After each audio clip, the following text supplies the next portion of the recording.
اسم اعظم اصل میں عربی زبان میں یہ مرکب توصیفی ہے، الاسم الاعظم۔ جی، اس کا معنی ہے بڑا نام، جی، بہت زیادہ عظمت والا نام۔ تو اردو میں بھی اسے اسم اعظم کہہ دیتے ہیں۔ جی، ویسے تو اردو میں صفت پہلے ہوتی ہے، موصوف بعد میں ہوتا ہے، لیکن ضرورت شعری کے لیے اور کبھی کبھار موصوف پہلے آ جاتا ہے۔ جیسے آپ نے سنا ہوگا، کہتے ہیں جاہل مطلق، جی، مرد نیک، اصل میں ہے نیک مرد، نیک مرد، اعظم اسم ہے یہ۔ اصل میں ہے الاسم الاعظم۔ جی، تو اردو میں اسی کو صفت کو موصوف کی طرف مضاف کر دیتے ہیں۔ تو اسم اعظم کا معنی یہی ہے، عظمت والا نام، بڑا نام۔ تو اس حوالے سے سب سے پہلے بات یہ ہے کہ یہ رسول اللہ صلی اللہ علیہ وآلہ وسلم کی احادیث میں بھی نام موجود ہے، جی، اسم اعظم۔ اور محدثین کرام رضوان اللہ علیہم اجمعین نے جو کتب احادیث تصنیف فرمائی ہیں، ان میں بھی اس کا وجود موجود ہے، تراجم الابواب انہوں نے قائم کی ہیں۔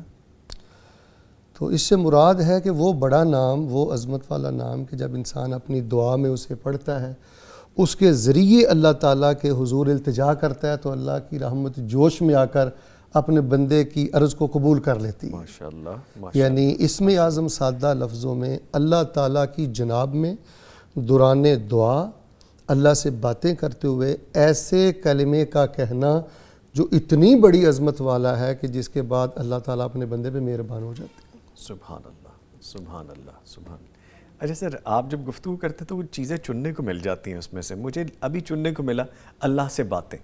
اللہ سے باتیں کیسے کی جاتی ہیں، ہمیں سکھائیں، بتائیں ہمیں۔ جی دیکھیں، اللہ سے باتیں ایسے کی جاتی ہیں، وہ ہمارا خالق ہے، مالک ہے، ہمیں سب کچھ سے نوازنے والا ہے، ہمارے دل و دماغ میں اس کی محبت ہونی چاہیے اور اس سے پیار کی باتیں کرنی چاہیے۔ وہ ہمارا بڑا رب ہے، پاک رب ہے، ہم اس کے در کے سوالی ہیں، مانگت ہیں۔ یہ پیار محبت کی باتیں ہیں۔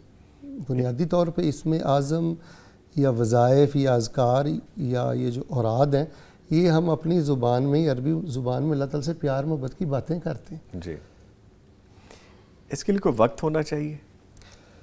دیکھیں، اس کے لیے مخصوص اوقات بھی ہیں جو قبولیت کے ہیں۔ ویسے تو ہر موڑ مرتے اللہ کو یاد رکھنا چاہیے، سبحان اللہ، قدم پہ قدم اللہ کو یاد رکھنا چاہیے، تاکہ ہم بھٹک نہ جائیں، پھسل نہ جائیں، شیطان ہمیں پھنسا نہ لے۔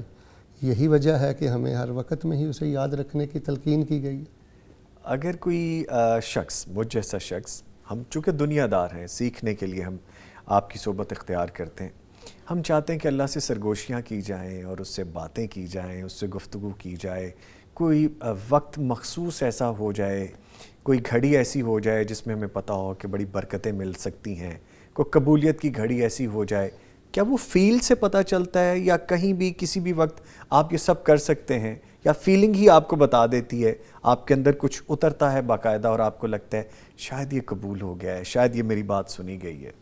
دیکھیں جی، اس میں تو کوئی دوسری رائے نہیں ہے کہ جذبات، احساسات اور کیفیات کا قبولیت میں بڑا گہرا کردار ہے۔ جی، جب انسان سچے دل سے اللہ کو پکارتا ہے تو یقیناً اندر سے آواز آتی ہے کہ جس صدقے دل سے تو نے پکارا ہے، یقیناً تجھے قبول کر لیا گیا ہے۔